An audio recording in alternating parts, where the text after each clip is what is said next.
Hi എന്തല്ല. അപ്പോൾ ഇന്ന് ഞാൻ ചെയ്യാൻ പോകുന്നത് വെച്ചാൽ എൻ്റെ ഈ ഒരു പോസ്റ്റിന് ഇൻസ്റ്റാഗ്രാമിൽ കുറച്ച് വ്യൂസ് കിട്ടിയിട്ടുണ്ടായിരുന്നു. അപ്പോൾ അതിൽ കുറേ ക്വസ്റ്റ്യൻസ് വന്നു, ലൈക്ക് എങ്ങനെയാണ് ആ ഒരു എഫക്റ്റ് വന്നത്, ഏതിലാ ചെയ്തേ, ഏത് ഫിൽറ്ററാണ് യൂസ് ചെയ്തതെന്നെല്ലാം. അപ്പോൾ കുറേ വന്നപ്പോൾ ഞാൻ വിചാരിച്ചു ഓക്കെ ആർക്കെങ്കിലും ഉപകാരമായിക്കോട്ടെ വെച്ചിട്ടാണ് ഞാൻ വിളിക്കുന്നത്. ഓക്കെ, അതിന് എനിക്ക് അത്ര വലിയ സ്പെഷ്യലായിട്ടൊന്നും തോന്നിയിട്ടൊന്നുമില്ല. ഞാൻ വെറുതെ എന്തെല്ലോ ചെയ്തിട്ട് അത് അങ്ങനെ ആയിപ്പോയതാണ് സത്യം പറഞ്ഞാൽ. അതിൽ എഫക്റ്റും കാര്യങ്ങളൊന്നും യൂസ് ചെയ്തിട്ടില്ല. ഞാൻ എന്താ ചെയ്യുന്നില്ലേ ഞാൻ കാണിച്ചു തരാം. ഓക്കെ, അപ്പോൾ ഞാൻ ചെയ്യുന്നത് ക്യാപ്കട്ടിലാണ്. പിന്നെ ഞാൻ പിക്ചേഴ്സ് എടുക്കുന്നത് എൻ്റെ iPhone 15 ആ ഒരു റോ പിക്ചർ ക്യാപ്കട്ടിൽ എഡിറ്റ് ചെയ്യുക. ക്യാപ്കട്ട് എന്ന് പറയുമ്പോൾ കുറേ പേര് എന്നോട് ചോദിച്ചിരുന്നു ക്യാപ്കട്ടിൽ ഫോട്ടോ എഡിറ്റ് ചെയ്യാൻ പറ്റുമോ. എൻ്റെ ചെയ്യാൻ പറ്റുന്നുണ്ട്. അപ്പോൾ ഞാൻ എന്താ ചെയ്യുന്നതല്ലേ കാണിച്ചു തരാം. ക്യാപ്കട്ട് ഓൺ ആക്കാം. അപ്പോൾ നമ്മൾ ഈ ഒരു പിക്ചറാണ് എഡിറ്റ് ചെയ്യാൻ പോകുന്നത് കേട്ടോ. എൻ്റെ ലാസ്റ്റ് പോസ്റ്റിൽ ഇട്ട ഒരു പിക്ക്. അപ്പോൾ ഇതിനും ചോദിച്ചിട്ടുണ്ടായിരുന്നു കുറേ ആൾക്കാർ ഇതെങ്ങനെ ചെയ്തേന്നില്ലേ. ഇത് ഞാൻ കൊടുക്കാം. ഓക്കെ, അപ്പം ക്യാപ്കട്ട് ഓൺ ആക്കാം. മുകളിൽ ലെഫ്റ്റ് സൈഡിൽ ഫോട്ടോ എഡിറ്റർ എന്ന് പറഞ്ഞിട്ടൊരു സാധനമുണ്ട്, അതെടുക്കാം. പിന്നെ നമ്മൾ ഏത് ഫോട്ടോ വേണ്ടത് വെച്ചാൽ അത് സെലക്ട് ചെയ്ത്, ഇതിപ്പോൾ എൻ്റെ iPhone 15 എടുത്ത റോ പിക്ചറാണ് കേട്ടോ.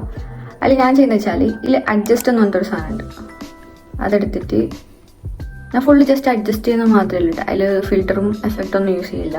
അതിൽ ലാസ്റ്റത്തെ നാളെ കണ്ട അതാണ് എൻ്റെ ഫേവറേറ്റ്സ്, അത് മാത്രമേ യൂസ് ചെയ്യുള്ളൂ. പിന്നെ ഇടയ്ക്ക് സ്ട്രക്ചർ യൂസ് ചെയ്യലുണ്ട്, ആ ഒരു ഡ്രീമി എന്താ പറയുക, ഇപ്പം ആ ഒരു നല്ല ഭാഗമായി കാണാൻ വേണ്ടിയിട്ട് അങ്ങനെ.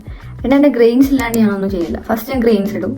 ഒരു ഫുൾ ഇട്ട് കഴിഞ്ഞാൽ ചിലപ്പോൾ ക്ലാരിറ്റി പോകുന്നതൊക്കെ ഫീൽ ചെയ്യുന്നുണ്ട്, ഫുൾ ഇടില്ല. പിന്നെ ഫെയ്ഡ് ചെയ്യും. ഫെയ്ഡും എൻ്റെ ഫേവറേറ്റാണ്.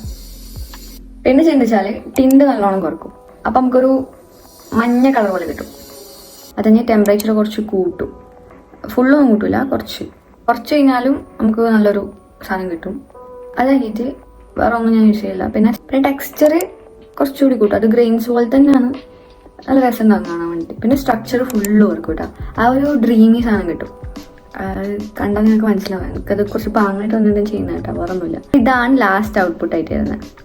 ഓക്കെ, ഇതെന്താ ഇത്ര ഇതില്ലെന്ന് എനിക്കറിയില്ല. പക്ഷെ കുറേ പേർക്ക് ഇത് ഇഷ്ടമായിട്ട് കാണുന്നുണ്ട്. And thank you. And this is the tutorial. അതിങ്ങനെയാണ് ഞാൻ ചെയ്യുന്നത്. പിന്നെ ബാക്കിയില്ല മറ്റേ ഈ ഒരു ഫോട്ടോത്തിന് കുറേ ആൾ ചോദിച്ചിട്ടുണ്ട് ഇതെങ്ങനെ ചെയ്ത് ഏത് എഫക്റ്റ് ആയിട്ട്. സത്യം പറഞ്ഞാൽ അതെന്തെല്ലോ ആയിപ്പോയതാണ്. അതെങ്ങനെ ചെയ്തതെന്നൊന്നും ഓർമ്മയില്ല. ഇങ്ങനെ അഡ്ജസ്റ്റ് ചെയ്ത് പോകുന്നത് മാത്രമേ ഉള്ളൂ. ഓക്കെ, അപ്പോൾ thank you for watching. I hope this video thank you.